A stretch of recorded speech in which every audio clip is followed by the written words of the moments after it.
금강경, 집착을 버리고 자유를 찾는 비밀. 안녕하세요, 여러분. 혹시 살면서 무언가에 미친 듯이 집착하고 후회했던 경험 있으신가요? 돈, 관계, 심지어는 내가 옳다는 생각까지 이 모든 것을 붙잡으려 애쓰다 지쳐버린 적은 없으신가요? 우리는 살면서 끊임없이 무언가를 붙잡으라는 세상의 요구에 시달립니다. 더 많이 가져야 하고, 더 높은 곳에 올라야 하고, 더 완벽해야 한다고 말이죠.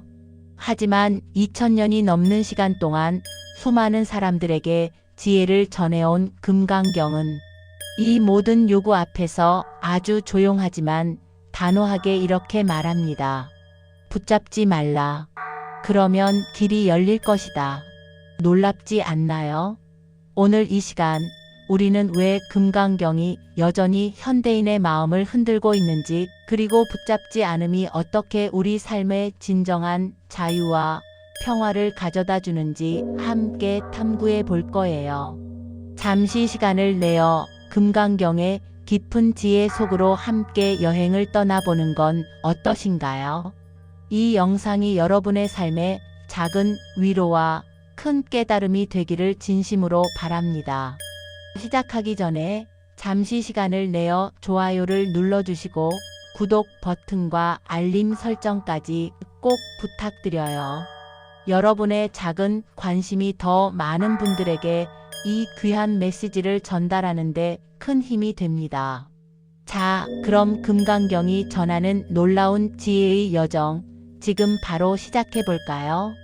첫 번째 이야기, 나라는 생각을 부수다. 무아.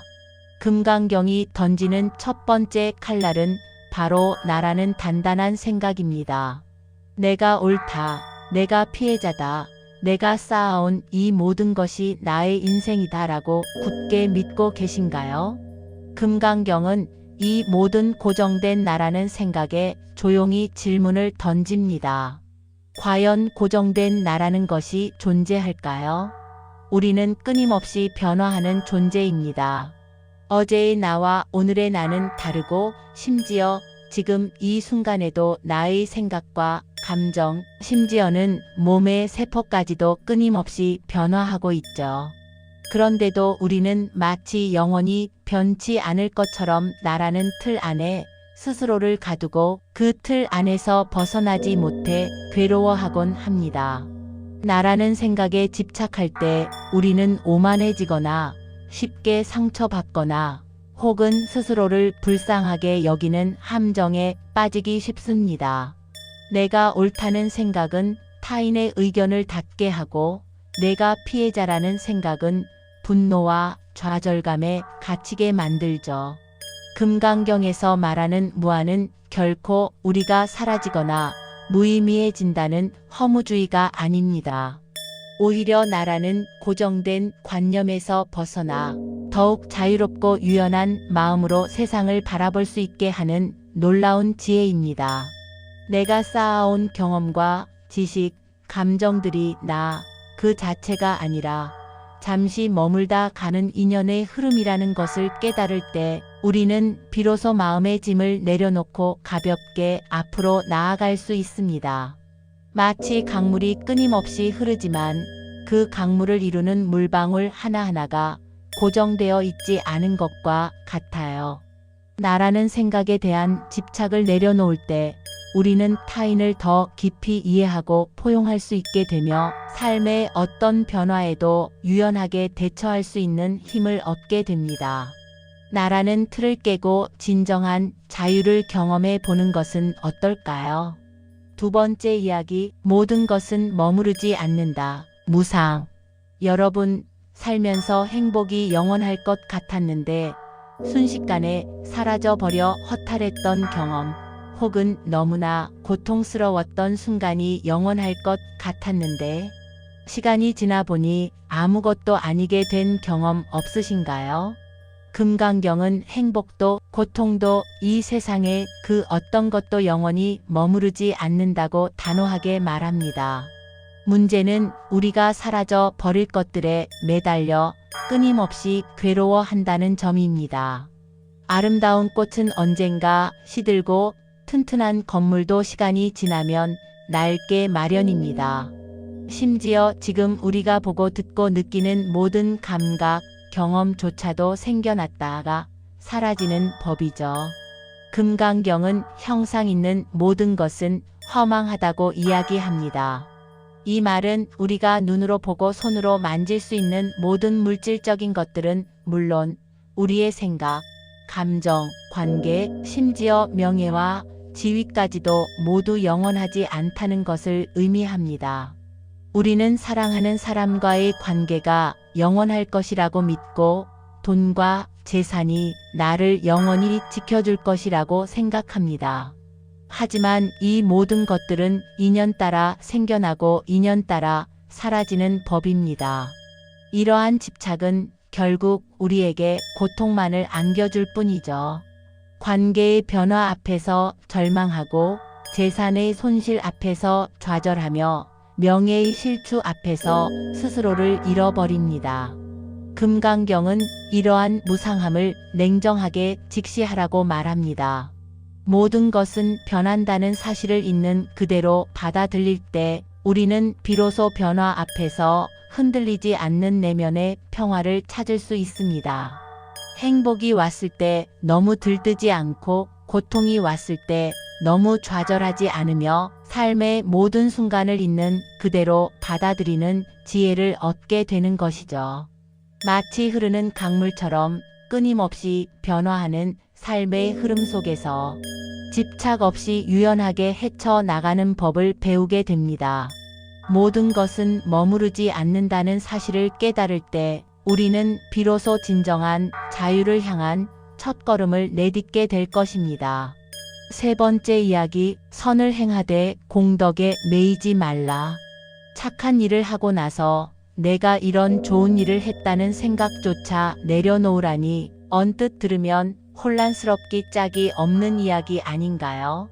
선행을 베풀면 복이 온다고 배웠는데 그 복마저도 생각하지 말라니 도대체 어떻게 하라는 걸까요? 하지만 금강경의 의도는 아주 분명합니다. 선을 행하되 그 대가를 계산하거나 그로 인해 얻을 공덕의 마음을 빼앗기지 말라는 것입니다. 우리는 종종 보시를 하거나 봉사활동을 하면서도 은연중에 내가 이만큼 했으니 무언가 좋은 결과가 있겠지? 혹은 다른 사람들이 나를 알아봐 주겠지? 하는 마음을 품곤 합니다. 심지어 수행을 하면서도 내가 이만큼 수행했으니 깨달음을 얻겠지? 하는 기대를 가지기도 하죠. 이러한 마음은 모두 공덕에 매이는 마음입니다.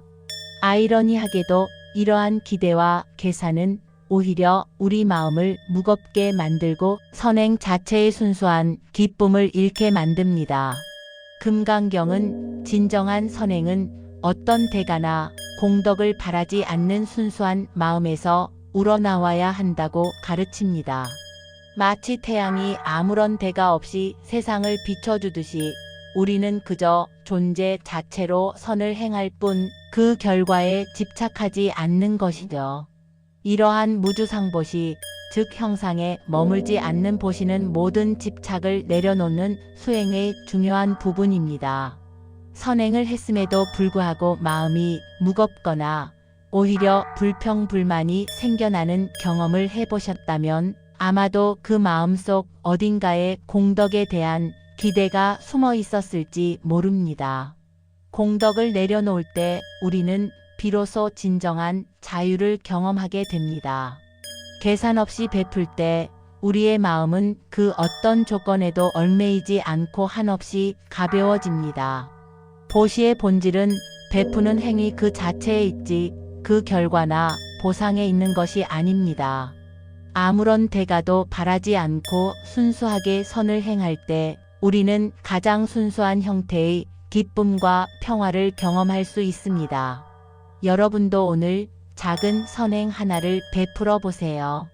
그리고 그 행위에 대한 어떤 기대도 없이 그저 순수한 마음으로 베풀어 보세요. 아마도 여러분의 마음속에 놀라운 평화가 찾아올 겁니다. 네 번째 이야기, 말과 글마저도 진리가 아니다. 금강경은 정말 놀라운 경전입니다. 심지어 자기 자신마저 부정합니다. 내가 설한 법은 법이 아니다. 라고 말이죠. 이 말은 진리가 특정한 말이나 글, 심지어는 경전이라는 형식 안에 갇히지 않는다는 깊은 뜻을 담고 있습니다. 우리는 종종 경전을 외우고 좋은 글귀를 읽는 것을 곧 진리를 아는 것이라고 착각합니다. 하지만 경전을 암송하는 것과 그 가르침을 통해 삶이 변화하는 것은 전혀 다른 이야기입니다. 지식을 아는 것과 실제로 깨닫는 것은 천지 차이라는 것이죠. 금강경은 우리가 안다고 착각하는 순간 진정한 깨달음에서 멀어질 수 있다고 경고합니다. 나는 이 경전을 많이 읽었으니 깨달음을 얻었다거나 나는 이 진리를 이미 알고 있으니 더 이상 배울 것이 없다고 생각하는 순간 우리의 마음은 닫혀버리고 더 이상의 성장을 멈추게 됩니다. 마치 컵에 물이 가득 차 있으면 더 이상 물을 담을 수 없는 것과 같아요. 우리가 이미 가득 찼다고 생각하는 순간 새로운 지혜와 깨달음이 들어올 자리는 사라져 버립니다. 금강경은 우리에게 끊임없이 마음을 비우고 열린 자세로 진리를 탐구하라고 촉구합니다. 말과 글은 진리를 가리키는 손가락일 뿐 그 자체가 진리는 아니라는 것을 명심해야 합니다. 달을 가리키는 손가락만 보고 달을 보지 못하는 우를 범해서는 안 된다는 것이죠. 지식에 대한 집착, 알고 있다는 착각이야말로 수행을 가로막는 가장 큰 걸림돌 중 하나입니다. 끊임없이 의심하고 질문하며 고정된 관념을 깨부수는 노력이 필요합니다. 진리는 말과 글을 초월한 곳에 있으며 오직 직접적인 경험과 깨달음을 통해서만 도달할 수 있습니다. 그러니 혹시 여러분도 나는 다 알아라는 생각에 빠져 계셨다면 잠시 그 생각을 내려놓고 다시 한번 겸손한 마음으로 배우고 탐구하는 시간을 가져보는 것은 어떨까요? 여러분의 마음속에 새로운 진리의 문이 활짝 열릴지도 모릅니다. 다섯 번째 이야기, 그럼에도 불구하고 자비로 살아라. 금강경은 우리에게 아무것도 붙잡지 말라고 끊임없이 이야기합니다. 모든 것을 내려놓고 모든 집착에서 벗어나라고 가르치죠. 그런데 놀랍게도 금강경은 동시에 이렇게 말합니다. 모든 중생을 구제하되 구제했다는 생각마저도 없이 하라. 이 말씀은 아무것도 붙잡지 않는다는 것이 결코 냉정하고 무관심한 태도를 의미하는 것이 아님을 명확히 보여줍니다. 오히려 모든 집착을 내려놓을 때 비로소 우리는 진정한 자비를 실천할 수 있게 됩니다. 우리가 나라는 생각에 매여 있을 때 우리는 다른 사람의 고통을 온전히 공감하기 어렵습니다. 내가 더 힘들다거나 나는 저 사람보다 낫다는 비교 의식에 사로잡히기 쉽죠. 또한 재산이나 명예에 집착할 때 우리는 다른 사람과 나누는 것을 주저하게 되고 이기적인 마음을 품기 쉽습니다. 하지만 금강경이 가르치는 무아의 지혜를 통해 나라는 고정된 틀에서 벗어날 때 우리는 모든 존재가 서로 연결되어 있다는 깊은 깨달음을 얻게 됩니다. 모든 것이 변한다는 무상의 진리를 깨달을 때 우리는 타인의 고통을 내 고통처럼 느끼고 조건 없는 사랑과 연민을 베풀 수 있게 됩니다. 결국 금강경의 메시지는 차가운 무집착이 아니라 따뜻하고 조건 없는 자비로 귀결됩니다. 모든 것을 내려놓는 이유는 바로 그 내려놓음을 통해 모든 중생을 향한 무한한 자비를 실천하기 위함인 것이죠. 무아와 자비는 결코 분리될 수 없는 하나입니다. 내가 없다는 것을 깨달을 때 모든 존재가 곧 나임을 알게 되고 그들에게 조건 없는 자비를 베풀게 되는 것입니다. 마치 거울이 어떤 형상에도 집착하지 않지만 모든 것을 있는 그대로 비추어 주듯이 우리는 어떤 집착도 없이 모든 중생의 아픔을 공감하고 그들을 돕는 자비의 마음을 실천해야 합니다. 여러분의 마음 속에서 이 깊은 자비의 불꽃을 지펴보는 것은 어떨까요? 진정한 자비는 모든 것을 내려놓을 때 비로소 꽃 피웁니다. 마무리 금강경은 읽는 책이 아니라 내려놓는 연습이다. 자, 오늘 우리는 금강경의 핵심 메시지를 함께 살펴보았습니다. 나라는 생각에 집착하지 않고 모든 것이 변한다는 사실을 받아들이며 선을 행하되 공덕에 매이지 않고 말과 글마저도 진리가 아님을 깨달으며 궁극적으로는 모든 중생을 향한 자비를 실천하는 것. 이 모든 것이 결국 붙잡지 말라는 하나의 메시지로 통합니다. 금강경은 단순히 읽고 이해하는 책이 아닙니다. 이 경전은 우리의 삶 속에서 끊임없이 무언가를 붙잡으려는 습관을 내려놓는 연습을 위한 위대한 가이드입니다. 매일매일 작은 것 하나라도 내려놓는 연습을 해보는 것은 어떨까요? 내가 옳다는 고집을 잠시 내려놓고 타인의 말을 경청해 보거나 사라질 것에 대한 집착을 내려놓고 지금 이 순간의 아름다움을 느껴보거나 혹은 내가 한 선행에 대한 기대를 내려놓고 순수한 마음으로 베풀어 보거나 말이죠. 이 모든 내려놓음의 연습이 쌓여 우리의 마음은 점점 더 가벼워지고 자유로워지며 평화로워질 것입니다. 오늘 하루 단 하나만이라도 내려놓아도 충분합니다. 그 작은 내려놓음이 여러분의 삶에 놀라운 변화를 가져다 줄 것입니다. 여러분의 마음에 평화와 자유가 가득하기를 기원합니다. 영상이 좋으셨다면 좋아요와 구독, 그리고 알림 설정 잊지 마세요. 그리고 금강경의 지혜가 여러분의 삶에 스며들기를 기도하는 마음으로 댓글에 석가모니불 또는 관세음보살을 남겨주세요. 여러분의 참여가 이 메시지를 더 많은 이들에게 전달하는 큰 힘이 됩니다. 다음 영상에서 또 만나요.